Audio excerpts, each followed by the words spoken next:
Que loucura o que aconteceu com o povo judeu, né?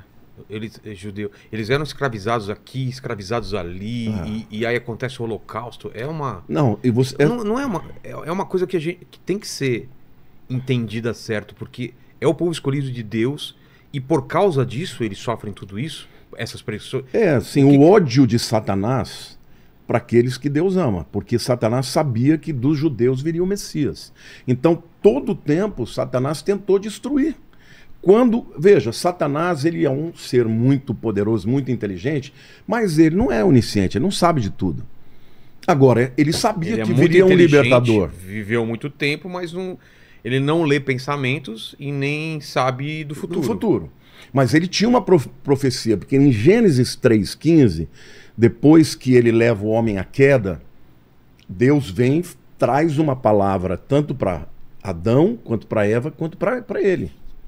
E ali em Gênesis 3,15, Deus já avisa, olha, você vai ter inimizade, eu vou pôr inimizade entre você e a mulher, entre o descendente da mulher e o seu descendente. Aí diz que tu lhe ferirás o calcanhar, está falando da morte na cruz, mas ele lhe ferirá a cabeça. Ali a primeira profecia. Não é da serpente que ele está falando? Está falando... Então, que a serpente vai ferir o calcanhar, ou seja, vai ter uma pequena vitória, aparentemente... Mas ele no final vai esmagar pisar a cabeça. Na cabeça, porque na verdade a morte na cruz foi a derrota do diabo. Lá no começo já estava falando de tudo. Já estava falando de tudo. Então, ele sabia que vinha um cara, que vinha um escolhido que ia acabar com ele. Então, mas não sabia quando? Não sabia quando, mas, por exemplo, alguma coisa... É que os profetas vieram anunciando, vieram falando, né? Mas ele não se esqueça que Satanás, ele continuou tendo acesso ao céu. Então... Isso já foi falado aqui, é uma coisa que eu não entendo. Como Satanás... Porque a gente aprende, ou pelo menos entende isso, que ele está preso no inferno. Então não está preso no inferno. Não, ele é o príncipe, Jesus chama, o príncipe da potestade do ar. Paulo chama príncipe da potestade do ar. O primeiro céu é o céu do firmamento. Esse céu azul que a gente vê. Esse céu que a gente vê. É. Anda de avião e tudo mais. O segundo céu é onde está o império das trevas. Não é uma coisa... É um céu, é um lugar espiritual. Mas alguns dizem que está no espaço sideral. Então, mas lá é onde ficam os anjos também? Não, ali é onde ficam os demônios e Satanás. Porque quando Paulo fala em Efésios 6, que a nossa luta não é contra a carne e o sangue, contra principados e potestades e poderes, e fala nas regiões celestiais. Entendeu? Então, ele está no segundo céu. E Deus está no terceiro céu, que é onde está o trono de Deus e os anjos. Ah, tá. E ele tem acesso ao terceiro céu? Ele tem acesso. Lá no livro de Jó, diz que um dia que Deus reuniu os seus anjos, chegou também Satanás. E começa a conversar com Deus. Dali saiu um diálogo. Depois da queda. Depois da queda. Então, depois da isso queda. que eu não entendo. Ele não perdeu ainda o acesso ao céu. O que ele perdeu foi a posição que ele tinha de querubim ungido. Ele era a criatura mais poderosa que havia no céu. Ele perdeu o poder dele ou ele continua com o mesmo poder? Continua com o mesmo poder. Ele perdeu o cargo. A posição de querubim ungido por Deus para ser o líder de todos os demais anjos. Qual era o trabalho dele? Ele foi designado para quê? Lá no começo. Isso tudo é conjectura, claro, mas... por exemplo, quando a Bíblia fala das vestes dele, fala de todos os instrumentos musicais. Isso. Né? Ou seja, ele era o líder da adoração nos céus. Ele era o cara que estava mais próximo de Deus, do trono de Deus. Por causa disso que ele ficou tão encantado com a sua beleza que ele falou, pera lá, por que eu vou ficar dando adoração para ele se eu sou o cara? Mas, pastor, você acha que em algum momento alguns anjos começaram a adorar ele pelo fato dele de não terem acesso? Eu acho que nem todos os anjos, eu não sei se a Bíblia fala disso. Não sei se todos os anjos tinham acesso a Deus. Alguns podem ser mais distantes. E ele, por ser o mais acessível, será que alguns acharam realmente que ele era alguma coisa grande? Eu acho que a Bíblia fala até que se achou iniquidade no seu coração. Eu acho que começou nele. Nele, né? Mas ele conseguiu convencer 1/3 dos anjos. Porque a Bíblia fala, né? Lá em Apocalipse 12, que quando existir a batalha final, né? É. Entre Lúcifer e Miguel, o arcanjo, ele vai arrastar 1/3 dos anjos com ele. Então, a conjectura teológica é que, de fato, 1/3 dos anjos seguiram a Satanás. E não é que eles estejam no inferno. O inferno, na verdade, é o lugar onde os mortos vão. Exato. Entendeu? Hades, né? O Hades, no Novo Testamento, Sheol e Sheol é o mesmo. É o mesmo lugar, coisa. só que o Hades é a palavra grega que traduz a palavra hebraica de Sheol. Então, eu diria assim, que Satanás, ele está completamente livre, agora o reino dele, vamos dizer assim, o império dele está no segundo céu. E por que ele tem tanto poder? Tudo isso vai ser conectado com o final. Eu tô querendo ir lá para trás pra gente ir pro final, né? Pro Apocalipse. Mas se é que dá para saber o plano dele é levar o maior número de almas. É o quê? É atrapalhar o plano de Deus? Excelente a sua pergunta. Eu queria só voltar no raciocínio que eu comecei, acabei esquecendo, né? Como ele sabe que vai vir um Messias. Sim. Ele sabe que vem um cara para destruí-lo. Então, antes, quando ele sente que pode ser, ele vai tentar matar. Ele tentou matar Moisés. Ele tentou? O lance o faraó mandou matar todos os meninos. Só que a mãe dele escondeu, botou num cestinho, né? De vime, de junco. Ele foi criado dentro do palácio do faraó. Quando Jesus foi nascer, o Herodes também tentou matar Jesus. Então, ou seja, Satanás, quando ele sentia que havia uma possibilidade, ele vinha para com tudo. Só que Deus nunca permitiu que ele, né, estragasse o seu plano. Então, o que eu entendo? Ele é não só um enganador, mas o cara que é o pai da mentira, ele também é enganado pela mentira. Eu sempre perguntei para Deus, um cara que sabe tanto, ele sabe que ele não consegue vencer Deus. Isso que eu nunca entendi, ele sabe que ele não consegue... Mas você nunca viu uma pessoa enganar a si mesmo? Ou será que é só assim, eu sei que eu não vou ganhar, mas eu vou... Eu acho que ele acredita. Eu acho que ele sabe que a Bíblia fala que ele vai perder, mas acho que lá no fundinho ele acredita. Isso é uma conjectura minha, tá? Até o diabo tem esperança, então. Ele tem esperança que ele vai vencer. E para isso, e não só ele, os seguidores dele. Ao longo do mundo, se você pegar aí os satanistas, os Illuminati, esses camaradas, eles estão olhando para o poder que eles têm para manipular o mundo. Então, eles acham que eles vão ganhar. Eles sabem do que a Bíblia diz, mas eles não acreditam nisso. Então, assim, não dá para cravar que Satanás acredita que ele vai vencer. Eu só coloco uma possibilidade, porque o engano, ele é tão poderoso que engana a si mesmo, entendeu? Então, assim, ele, no fundo, ele está tentando impedir o plano de redenção de Deus. Porque se você olhar para as Escrituras, você vê um plano de Deus lá na eternidade passada, e esse plano vai se cumprir no final dos tempos, e a eternidade futura vai ser, na verdade, o cumprimento do plano original de Deus. Então ele teve livre-arbítrio, se ele Não, ele teve escolher, completamente. E todos os anjos têm? Todos os anjos que fizeram a escolha por ele, fizeram por escolha própria. Exato. Ninguém os induziu. Diferentemente de um ser humano que já nasce, né, em pecado e que, você vai lutar contra um ser poderoso, muitas vezes é difícil você dizer que você tem um livre-arbítrio, né? Se Deus não der uma mãozinha ali, a coisa fica feia. Mas eles não, eles estavam vendo tudo. Eles estavam enxergando, vendo a glória de Deus. E ele olhou para si e falou, eu sou o cara. E aí ele tem 5... Eu vou, né? Vou estabelecer o meu trono acima do Altíssimo. Eu serei semelhante ao Altíssimo, né? E ele começa a falar no Ezequiel, tanto em Isaías 14 quanto Ezequiel 28, descreve Satanás, e Ezequiel fala dessa vontade que ele teve de se tornar maior que Deus, né? Ao longo de toda a história, qual é a estratégia dele? Roubar a adoração do ser humano. Quando ele chega para Adão e para Eva e fala, Deus falou que o dia que vocês comerem, vocês vão morrer? Mentira. O que Deus está fazendo é esconder o leite.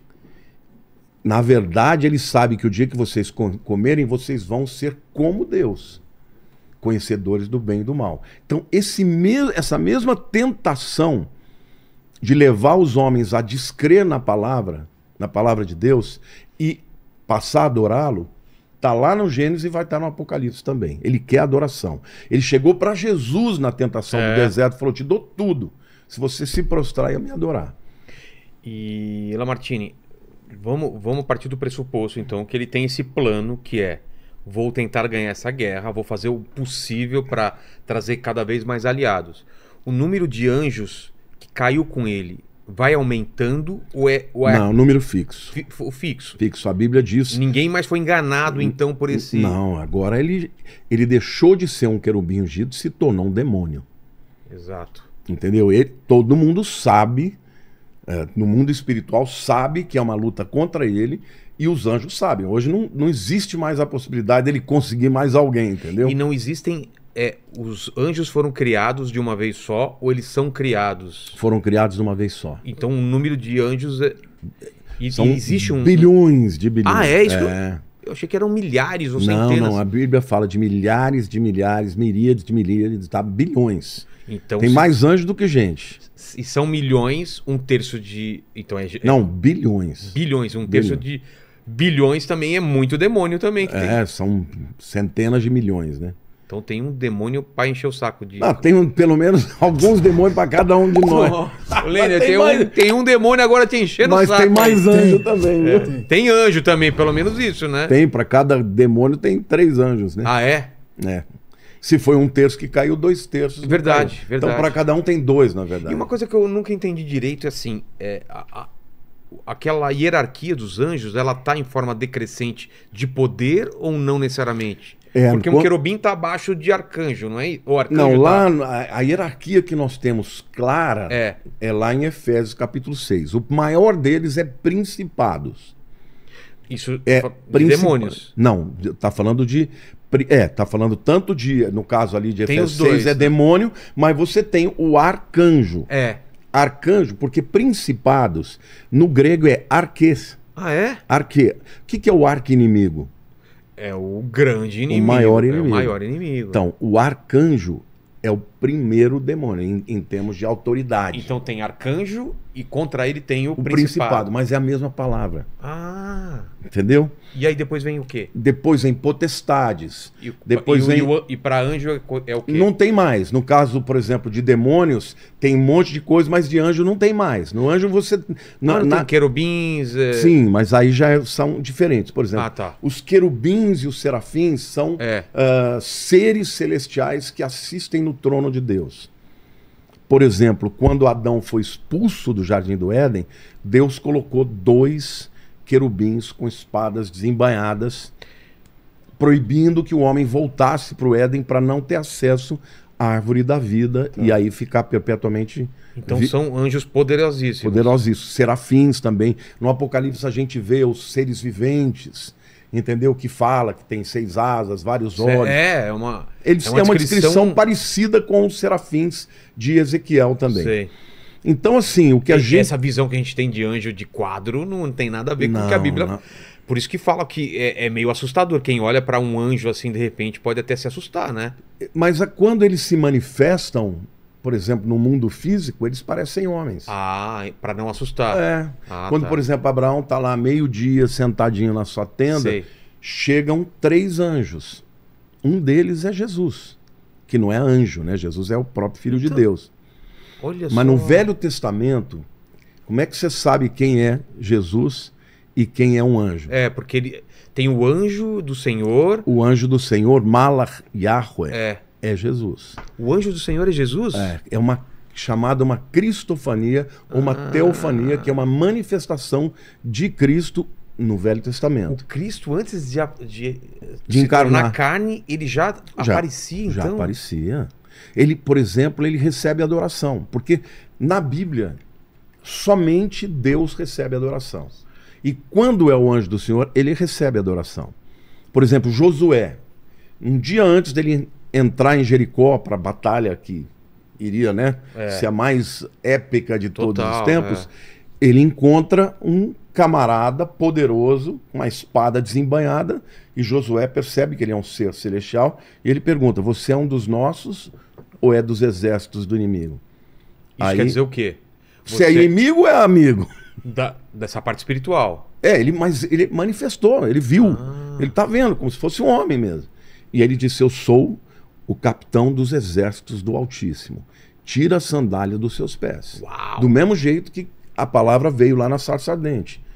Aí ele... Que está pisando em solo sagrado. Ele adorou e o anjo do Senhor recebeu a adoração. Então ali é Cristo. Mas tem alguns trechos que falam para não adorar porque eu sou um anjo, né? O anjo fala: não me adore, eu sou um servo sou um mensageiro, como você. Exatamente. Entendeu? Então, assim,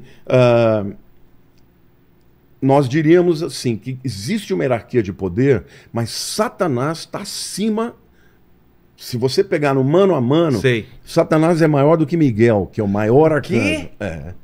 Eu achei que arcanjo era o mais Então, poderoso. eles são arcanjos e principados, teoricamente, eles estão no mesmo equivalente. nível. Um querubim está acima.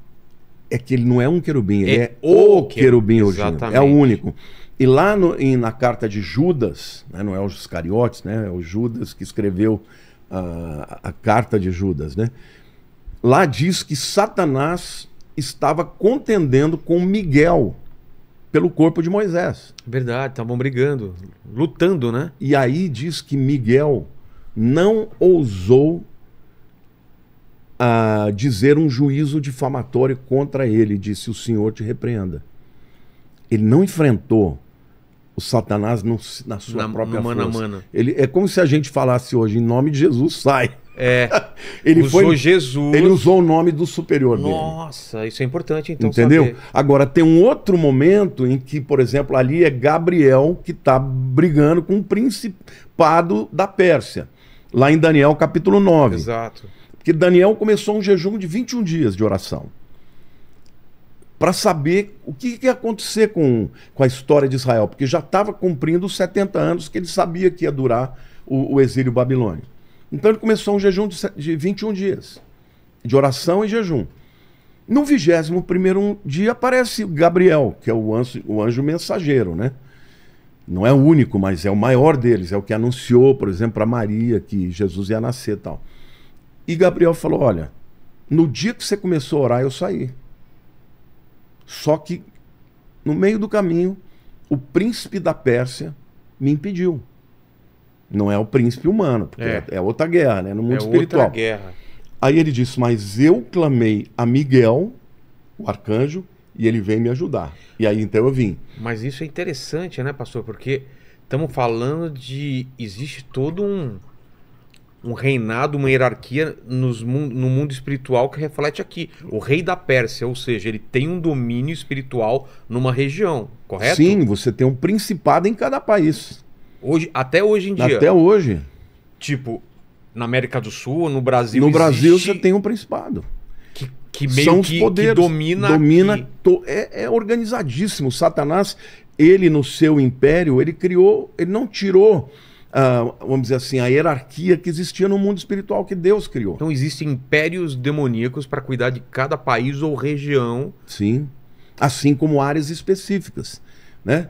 Por exemplo, se principados ele tem controle sobre, por exemplo, uma determinada nação, você tem potestades que atuam em áreas específicas. Por exemplo, mídia. Eles são principados do ar. Eu não tenho dúvida. Por que hoje televisão, mídia, internet é uma coisa tão tremenda? Ô Vilela, eu não sei se você vai acreditar, porque é uma coisa assim que é uma experiência que eu tenho. Tá. Toda vez que eu vou fazer uma live em que eu vou falar do anticristo, toda vez, alguma coisa acontece na internet. E vai dar problema aqui hoje, então. Não. Mas já deu uns problemas aqui quando a gente tá falando de inferno, umas coisas. Apagou a luz aqui. Foi. Não, literalmente tá cai. Barrado aí. E assim, eu tenho que parar, eu tenho que orar. Eu olho e tá tudo certo, mas... Tem um certo controle, então, né? Eles atuam nessas áreas, porque são áreas importantes que podem ser usadas tanto para propagação do bem quanto do mal, entendeu? Para falar para milhões, né? Então, assim, existe essa hierarquia e quando eles entram em clash, né, em luta, o que eles fazem? Eles estão, na verdade, usando o poder que eles têm, mas óbvio que se um arcanjo ele tiver que cumprir uma vontade de Deus, ele usa o nome de Deus para poder passar por cima. Né? É isso, pastor, por exemplo. vamos colocar como se fosse uma grande guerra espiritual que está acontecendo, porque é isso que eu acredito que está acontecendo. Aí um arcanjo tem que entrar no território brasileiro dominado, ou no território dominado por um principado, uma potestade. São principados. Né? Não, do mesmo jeito que existe uma potestade do país, você tem um arcanjo do país. Ah, tem um arcanjo designado e uma potestade. E eles estão em guerra. Como é que a gente sabe disso? Porque a Bíblia chama Miguel do arcanjo que luta pelo povo de Israel. Então ele... O arcanjo Miguel, para mim, ele é o principal de todos. Hoje é vamos dizer, o general dos exércitos Sim. do Altíssimo. Mas ele tem uma atuação mais específica com o povo de Israel. Entendi. Eu acredito que tenha, por conta disso, outros arcanjos que lutem em outras dimensões. Porque a gente sabe que tem o principado. Se falou que tem principado da Pérsia, por que não pode ter no Brasil, ou nos Estados Unidos, ou não, entendeu? Então dá para Deus, o do Brasil aí, ele tá... Precisamos de reforços aí, né? Tá uma guerra maluca aí, né? Não, no final dos tempos, a luta vai ser cada vez pior. Porque parece que o mal tá crescendo, não tá? Parece... Ou é só uma impressão? Não. Sempre teve mal e só porque a gente tá vivendo agora dá a impressão que o mal é maior? Não, Jesus disse, né, que o mal se multiplicaria. A iniquidade, por se multiplicar a iniquidade, o amor de muitos esfriará. Então, vai piorar. Então, vai aumentar o mal. A gente vê também um esfriamento, né? Pessoas que não têm uma vida espiritual, que têm uma vida muito material. Aqueles que tinham começam a deixar de ter, né? Entendi. É o esfriamento. O que é o esfriamento? Da fé, do amor. Acho que o esfriamento é pior do que o ódio, do que o mal, né? Porque a pessoa não tá nem aqui nem ali, ela simplesmente não liga, né? Ela simplesmente vive uma vida à parte, né? É o que Jesus fala, né? Na igreja de Laodiceia, de você é morno, né? Eu vomitarei, como que é? Porque você não é nem frio nem quente. Era melhor que fosse frio ou quente. Por causa disso, eu estou para te vomitar da minha boca. O morno é a pior coisa, né? Porque... Pior, né? Porque ele não é nem frio nem quente. Ele não é nem crente e nem ímpio. Ele não é nem ateu. Ou seja, para Deus, aos olhos de Deus, é pior uma pessoa que diz que é, mas não é, do que o cara que diz que não, sou ateu mesmo. Exatamente. Entendeu? Então esse é o tempo. Agora, isso é resultado do quê? De uma batalha espiritual enorme que está acontecendo no mundo, né? Nas regiões celestes. Mas, por outro lado, o reino de Deus está avançando. Eu não tenho uma visão pessimista. Então, ao mesmo tempo que eu vejo que o mal está crescendo, eu também vejo que os meios de comunicação, as redes sociais, elas ajudaram a espalhar. Essa live está sendo vista por milhares de pessoas. Eu já vim aqui, acho que essa quinta vez, talvez. E, assim, tá entre os campeões aí, hein? Então, tem vídeo aí de 4 milhões. Nossa! Você já imaginou quanta gente já ouviu? Exato. Aliás, eu quero te agradecer porque... O mundo inteiro, você sabe, né? O mundo inteiro. Eu vou num restaurante, aí o garçom... Quero dizer que eu sou teu fã. Eu falei, me viu no Vilela, né? Ele é. Não, anuncia uma agenda aí, falou, o Lamartine já virou sócio aí, né? Eu brinco, falo, não, eu já tô sócio lá do Inteligência. Você, o Rodrigo, né? Não, você tá abrindo uma porta, assim, pra pregação do evangelho maravilhosa. Então esse é o lado bom, né? Tipo, a gente tem facilidade de falar para milhões, mas tem o lado ruim também. Porque o outro lado também usa, né? E também... E aí fica a escolha de cada um. E porque o tempo é o mesmo tempo para todo mundo. Ou ela escolhe assistir uma coisa, ou viver uma vida, ou viver outra. Não dá para fazer as duas coisas ao mesmo tempo. Mas sabe como é que uma coisa que é legal? Às vezes a pessoa dá uma passada porque ela gosta de você. E acaba e ela fala, fisgada. pô, chega lá e fala, uau, o que é isso? Deixa eu ouvir mais um pouquinho. Aí pega, né?